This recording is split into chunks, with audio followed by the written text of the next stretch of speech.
Well, I was going to ask you, so what is one to do? But the answer is innovate. The answer is take a leap. It's take a risk. It's make a change. It's go for it. I asked you earlier, what would you tell the CNO? Is that what you would tell them? You got to jump into something?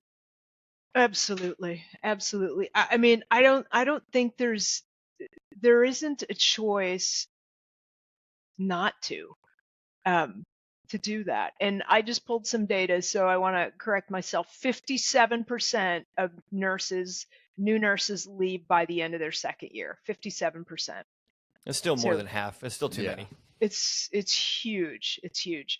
So when you think about what does that mean, I think that we oftentimes, which is what prompted me to write the book, quite honestly, we're stuck in the definition of insanity, just continuing to do what we know how to do and expecting someday it's going to provide different results, which of course it's not. So I think we have no choice but to do things differently.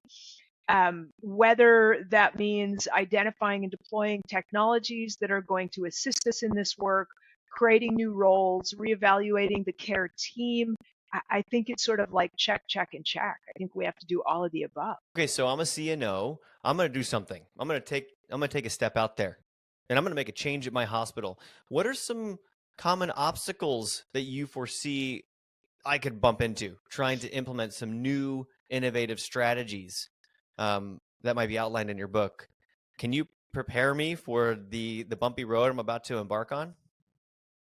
Sure. So oftentimes what happens is that we run into this culture that says, this is how we do it here.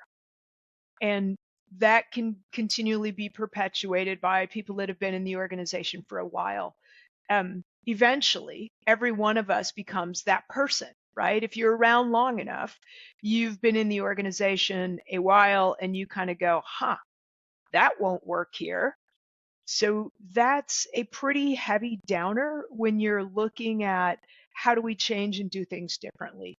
So I think we have to find ways to identify that early on, prepare people to know it's coming, and then give them tactics and solutions of how to navigate through that.